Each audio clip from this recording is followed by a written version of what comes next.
Welcome to Issues and Insights. I'm George Pennington, your occasional host. And over there on the other side of the table, we have a girl who's migrated from Clarksville, Tennessee, made her way up, Michelle Kale. Is that right? Yeah. Is that your name? Yes, All it right. is. Yes, Michelle, it is. if you don't mind, I know you've been on camera a bunch, and people around here, if they read the paper, they know about you and your organization. But give us a little bit of your background and then how you tied into, you pronounce it CASA? Yes. Okay, so give us some background, girl. Okay, so as you said, I moved up here from Clarksville, Tennessee, and I began my career as a teacher. I taught middle school for several years. Bless and you. high school. Bless you, my dear. Bless Yes. you, my dear. In middle school's a tough time, and then I taught high school seniors out in Meade County for a couple years. Those green waivers, aren't you? Yes, Yeah. yes, the green Good waves. kiddos, good kiddos. Yes, They they're really are. phenomenal. And I decided to go back to school at Western and get my master's. Finally you go got some Tops, go enlightenment. Tops. Finally, you were enlightened, okay? I'm just saying.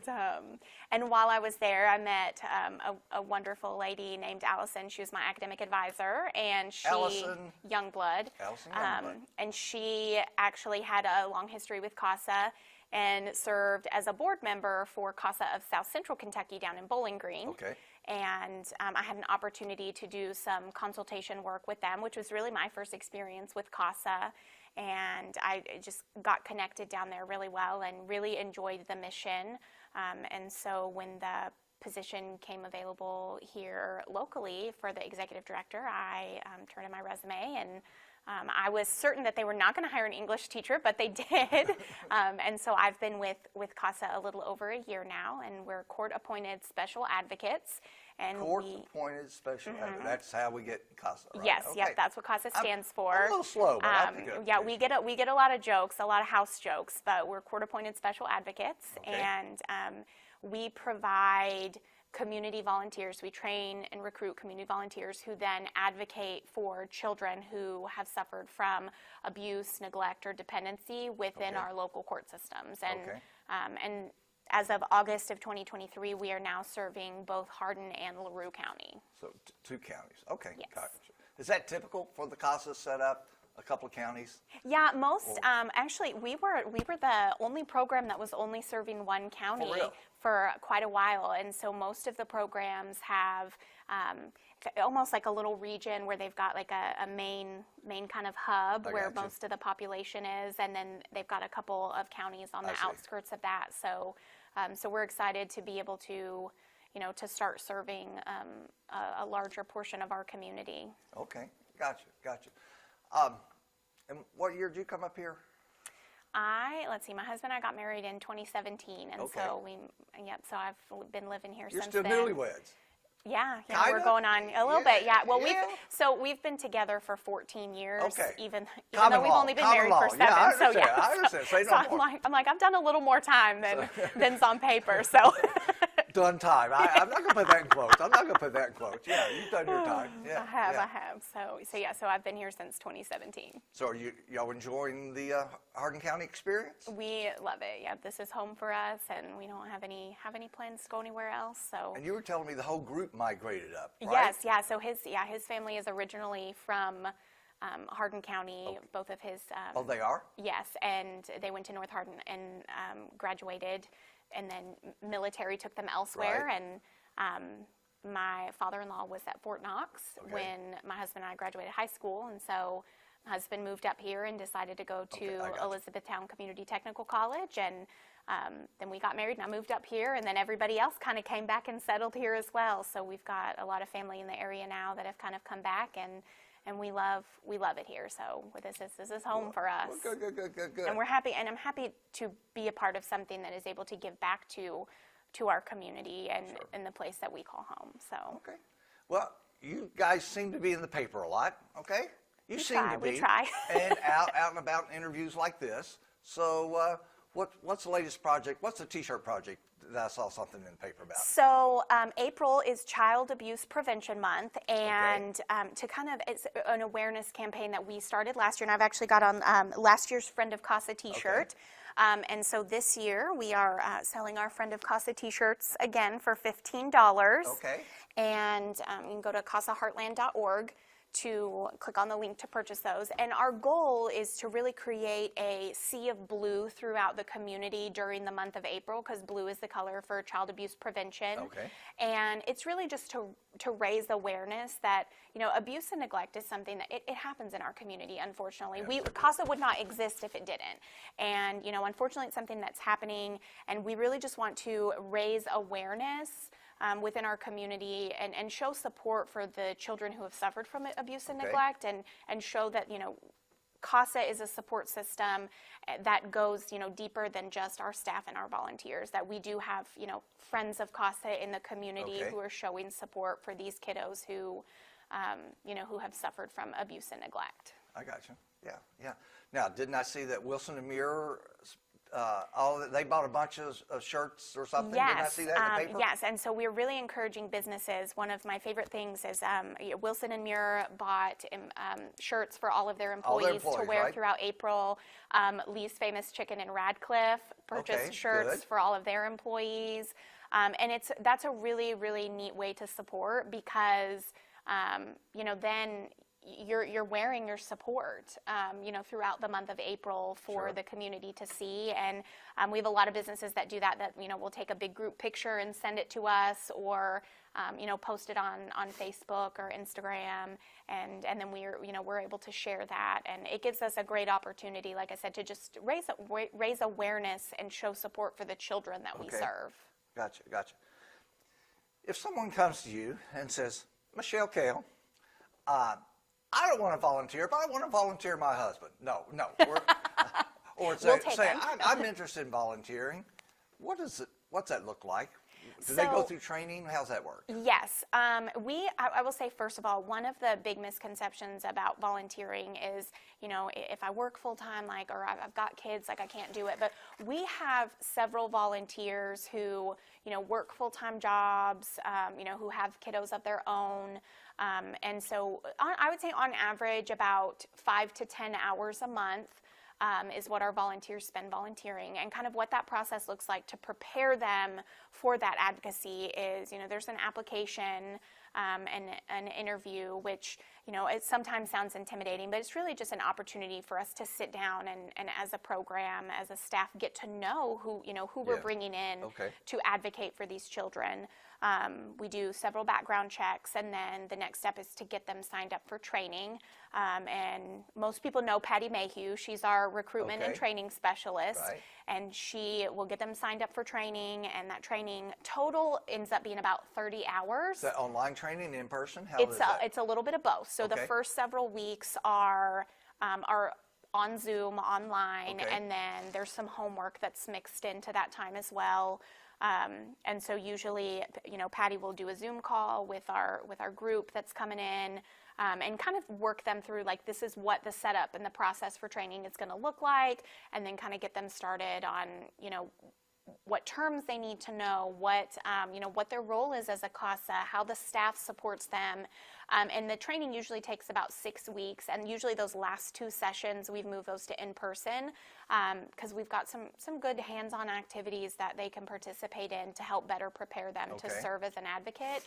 And then the very last step of that training process is for our incoming potential volunteers to go get sworn in within our family courts.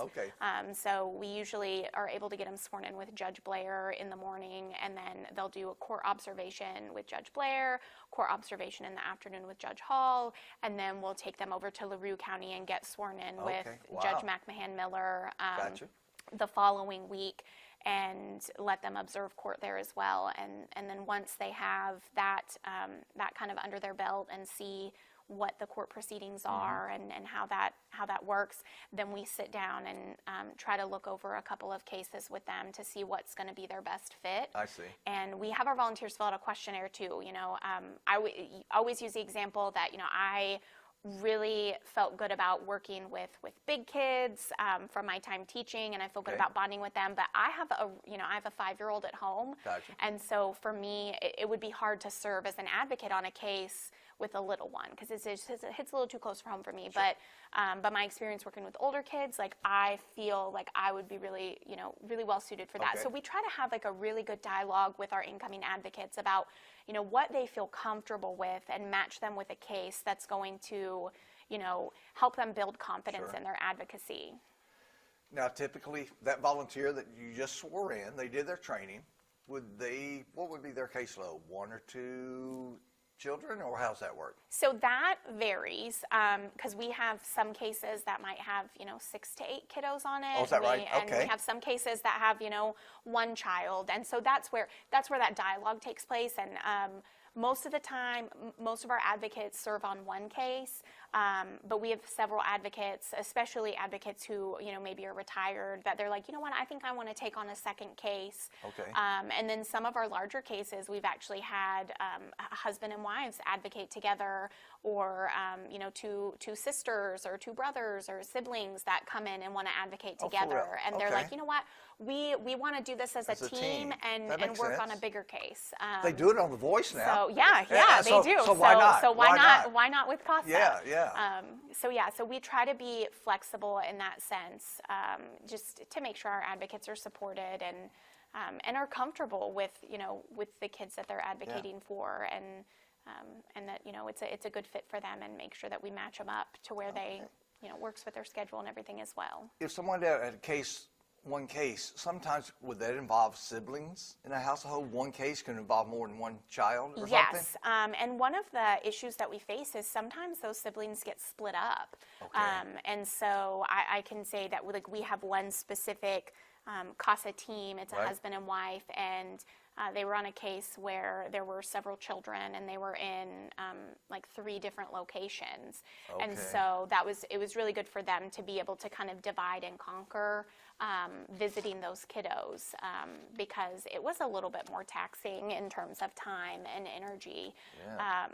But a lot of times, the goal is to try to keep those kiddos together if possible, right? If possible, and our ultimate goal is always to try to get them back with their parents, if that's safely possible, and if not, then with a relative who might Okay. be able to provide like a stable, permanent environment for them, because family is important. Sure, And unfortunately, we have some situations where that's not possible, and Because then the a other lot of family times- is just not yeah. stable enough Yeah. to take them on. or if they just don't have anybody local. Sometimes Yeah. we have, unfortunately, parents who are product of the foster care system, and so they didn't have this stability growing up, and now their parents, and don't have Sure. the skills or resources to be able to provide that stability for their children, and that's where we come in, is making sure that that whatever is happening is going to be in the best interest of this kiddo. And so we try to encourage parents Okay. to work their case plans, and get them access to resources and things like that, so that way our goal is to reunite them with Okay. their kiddos. So about how many volunteers work with you guys? So Unpaid, yeah. I guess volunteer means unpaid, George. Yes. Duh. Okay. So, well, I'll tell you, we have 5 staff members Okay, who are right. paid, including myself. And then last year we had 55 volunteers throughout the course of 2023. 55 volunteers. Okay. Yes, and we were able to serve 182 children in 2023 with those 55 volunteers. Okay, gotcha. So, Gotcha. but we always need more. Always need more, don't Yeah, you? we've got a wait list, and our wait list is cases that the judges have appointed us to, but we don't have a volunteer who's able to step up and serve on the see. case at that time. And we've got about 41 children Wow. on a wait list right now. 41 kiddos. Yes, and our goal this year is to recruit between 20 and 30 volunteers between our 2 counties. Okay, 20 and So- 30. So how do y'all advertise for volunteers? Things like this? Yes, everywhere, anywhere. Sometimes I feel like I harass people, because I'm like, can I come talk, or can I come do this? But people are shying away from you, aren't they, Michelle? I know, I sometimes I can understand. come across a little scary sometimes. understand. But we really just try to get the word out there any way that we can. We're on social media, Facebook, Instagram. We have our website. LinkedIn, maybe? Yeah, Oh, I'm maybe on not so much. LinkedIn. Maybe I'm not on so much. LinkedIn. Yeah. And so we try to get in the newspaper when we can. I try to go talk in front of the fiscal court and the city councils and stuff like that. Keep them updated Okay, on what's going sure. on. Newspaper, radio. Interviews, any way that we can get out there and promote CASA and just get the word out, so that way people know that there is a need in our community. Yeah. And it is, like I said, it is sad that we're needed, but we are needed, and we really need our community to step up and serve as a volunteer. And so the biggest thing is just having a conversation. A lot of people are like, "Ooh, I don't know if that's for me." If you don't know, like, just call our office. Like, we can come in and sit down and just have coffee and talk about it. Are you on Westport Road over here? Yes, yep, we are Across right from over. Tender Touch, yeah, Yes. right across the street from Tender Touch, Yep, right? and we are in the back side of the health department building that Okay. faces the bypass. Okay, got you. So I just encourage people to, just swing by and just say, "Hey, do you have a couple minutes to talk with me? Like, I'm thinking about it, but I don't know if it's for me." And we'll talk through it with you, and we will be honest. Like, I think you would be a really good fit, or no, I understand those are really valid concerns, because we want people to volunteer, but we want people to commit to it, because a lot of times our cases last between 18 and 24 months. Oh, wow. And so, it's not the same as, just showing up and volunteering for a couple of hours. It really is a commitment, and we want to make sure that, people know what that commitment is like, and that it is going to be a good fit for them, because the last thing that we want is for someone to get in and then, not be able to see it through and stick around for a kiddo who really needs them. So does a volunteer not only work with them in the court system, but do they check up on them with where they're staying? Yes. So kind of like the bare minimum for volunteering with CASA is once a month. The volunteer has to go visit the child or the children, Okay. and just check in with them, see how they're doing.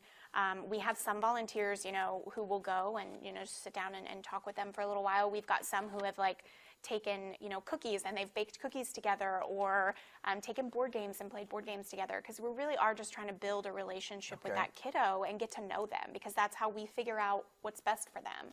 Okay. And then outside of that, monthly visitation and contact that we have with those kiddos, sometimes our volunteers will go visit them at school, have lunch with them or something like that. Got you. And or visit them in the counselor's office and things like that. And then because we are court appointed, it does give our advocates a lot of flexibility with who they can contact. And so, reaching out to therapists, school teachers, counselors, natural parents, foster parents, grandparents, anybody else who's involved in this child's life, our advocates try to get as much information as possible on what's going on with this kiddo, what's going to be best for them, and then we kind of help our advocates compile all that information into a court report, which then gets sent on to our family court judges to make sure they have all the information possible to make sound decisions about, what, these parents have done everything they're supposed to do and they're stable, so it's time for this kiddo to go back home. Or, what, they need a little bit more time. This is the extra support that they need, or, it's time to look at adoption. And it can be frustrating sometimes, because sometimes, our advocates they are really fighting for something, and it's taking longer than they want it to, or so it is a tough ask of people, but it is certainly something that's needed. And like I said, we've got about 41 children on our wait list right now that really need a volunteer to step up for them, and that list is ever changing, and ever growing. Okay, yeah. Some people step off and a few people step on, I guess, each year. Yes, I'm sure that's absolutely. part of the process. The process, as my Canadian friends would say. Yeah. Yes. Now, I saw a picture in the paper with Eric Clemens and Kenny Rambo given a check that was the size of Yeah, it just of about this. covered me up. And so how does that happen? What's up with that? So you took a vacation then, right? You I took did a not. vacation. I did not. So Give 270 does Give their 270. Give Okay. 270. They do their bourbon raffles every year. They do what's called Whiskey Wednesdays, where they do $5 tickets for nonprofits to raise Right. money for nonprofits. And so CASA was the beneficiary of the last 12 weeks of the year. Oh, my goodness. We did Pappy Palooza, No way. where they raffled off a bunch of Pappy Van Winkle, which I didn't know what that was before. Of course not. Of course not. You've never heard of that. I was know. like, is that Rip Van Winkle's brother? Yeah, yeah, my English yeah. background, and so Wink, wink, nod, nod. She didn't know what that was. No. I really didn't. And so we were the beneficiaries of the last 12 weeks of the year, and they were able to write us an $85,000 check. That's a check. For the proceeds. It was. That's a yes. check, girl. I was very excited and very thankful. That helps us out a lot. We're able to continue to employ our staff, and each one of our staff members. Why it is so important for CASA as a nonprofit to have staff is our staff members are kind of like the lifeline and the support for our Sure. volunteers. Yeah. With the training and our advocate coordinators are basically like the case manager. So, Okay. Yeah. so one advocate coordinator can have up to 30 volunteers, you. and support like 45 cases, which usually amounts to around 75 plus kiddos Wow. that they're carrying Wow. on that caseload. And so we are a small staff, but we all have very different service backgrounds that Okay. really kind of culminate together to offer a lot of resources and support to our volunteers. Where did I see that pork dinner kind of thing or something a while back? We do year a ago? farm to fork dinner. What is that? Yeah, so Farm to fork. our big event that we do every year is Farm to Fork. Farm to Fork. Yeah, and I didn't get a lot of complaints last year except about the heat. So we did move that back this year, and we're going to do that Where'd you hold it? at Highland Sod Farms. Okay, yeah. And so we're going to have it there again this year on June 15th. And so June we're always, 15th. Yep. So we were trying to beat the heat a little bit this year. So we You never know. It's partner. hard to it's second guess hard to tell. But we partner with local farms and get all farm fresh produce and meats from our local Kentucky farms. Right. And it's really neat to be able to host a Kentucky Proud dinner. It gives a lot of exposure and helps support our local farms and agriculture, while also, raising awareness for CASA's mission. And we always have a silent and live auctions. Okay. We auction off some really Do cool people things. donate and, things for that auction? How's Yep. that happen? So we just partner with local businesses Right. and craftsmen and all kinds of people, kind of anybody and everybody who has like, hey, you know what, I would like to donate this, and then we auction that off to raise money for our cause. And last year we raised just under $70,000 at our Farm to Fork event, gosh. and so Is that a record? that was the most we'd ever raised at a Farm to Fork. So I was really excited about that. It was a lot of fun to plan it, and it was my first time ever doing so. So I was really proud with the turnout, and Abe O'Brien, who is a local attorney and one of our board right. members, He's a board member, yeah. gave a really phenomenal testimony because he was actually he had a CASA growing up. Wow. And so he Wow. got up and kind of told his story, and it was a really neat experience for CASA of the Heartland to be able to have him share that. And kind of create a call to action. And we actually had one person who attended Farm to Fork for fun who became a volunteer after hearing his story. So we it's a good time for a good cause, and that supports our How do local people get farms. tickets for that?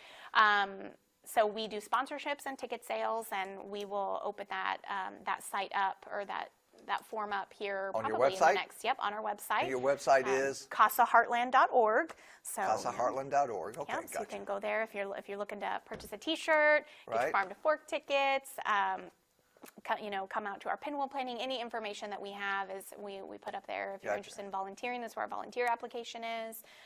So just visit us at CASAHeartland.org. We've got about three minutes or so. What's the pinwheel thing?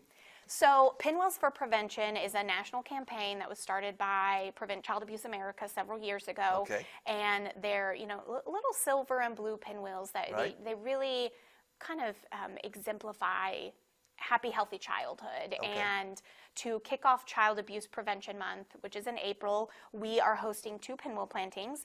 On Thursday, March 28th, we will be at Elizabethtown Police Department from 10 a.m. to 1 p.m. Okay. And EPD has graciously sponsored Juanito's Tacos. So anybody who Okay. comes out to plant pinwheels will also get some free Mexican food. Now, you plant a pinwheel. Do you purchase a pinwheel and plant it? Or Nope, how's it that is, happen? you just come out, and it truly is just to raise awareness for our community. Okay. We have asked some businesses to help us sponsor. We'll put a yard sign out with our Okay. pinwheels that lists them as a partner in prevention. But we are going to be planting 1,000 pinwheels at EPD to represent the approximately 30,000 youth that we have in Hardin County. Okay. And then the following day, we will be in LaRue County on Lincoln Square, and we'll be Okay. planting 500 pinwheels out there that represent the 3,000 youth in LaRue County. Okay. So it really is just a display to show that every child deserves a happy, healthy childhood and stability and permanency, and so that's kind of our big thing for the year. So we just ask community members to come out, get some free tacos, of course, and help us plant those 1,000 Sure. pinwheels. Sure. And if you get your Friend of CASA shirt, Well, you can wear it to the that's pinwheel right. planting. That's right. So, That's right. So yeah. Sure can. Who are the court people in LaRue County?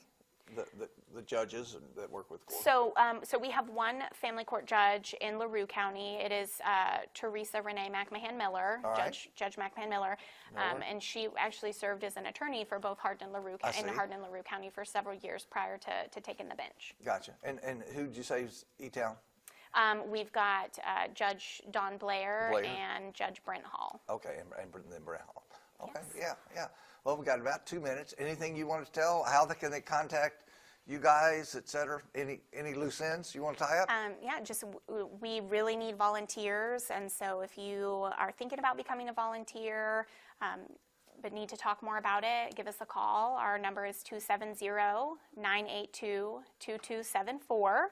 Is that on there? It is. Oh, well, okay, it's on there. And if you know for sure that CASA is something you would like to do, go ahead and fill out that volunteer application at casaheartland.org. And if you're looking for other ways to just be involved, just give us a call, because Sure. we always have events and things that are going on. If someone can't make the commitment to advocacy, we can always use help delivering T-shirts Sure. or Okay. setting up for events and things Yeah. like that. And that's where that friend of CASA truly comes into play. So your next big events are the pinwheel, then the farm to fork? Yes. Or something? Oh, and we're doing a 5K. You need to mention that. We stay on, girl. pretty busy. On May 10th at the Elizabethtown Sports Park, we are going to be doing a superhero 5K. 5K. And it is a night run, so it's light the night. So we're wow. getting police department, fire trucks, all the Oh, big that's light awesome. up toys out there to help us light the night. Really, just to pay tribute to. You need some little luminaries all of our, along the yes, path. yeah. I was just saying. Yep, and we're gonna have glow sticks too. Oh, what? You're covered. You're covered. So You're covered, babe. really just to pay tribute to our volunteers and our community heroes who, provide light in some of the darkest times of the kiddos that we serve. And good, so we good. invite everybody to come out. You can register. That link is on our website as well. So we've got a lot going on, and we are out in the community all the time. Okay. So. Well, you're representing Austin Peay State University and WKU quite well there, young lady. Well, thank you. All right, we've got about 10 more seconds, and I guess that is a wrap up. And and we appreciate it. And Professor Ron in there on the cameras and in the editing room and doing the choreography and everything, don't you, Ron? Yeah, appreciate it. And I'm George Pennington signing off for Issues and Insights. Thank you, Coach Michelle. All right, Thank later. you. Appreciate it.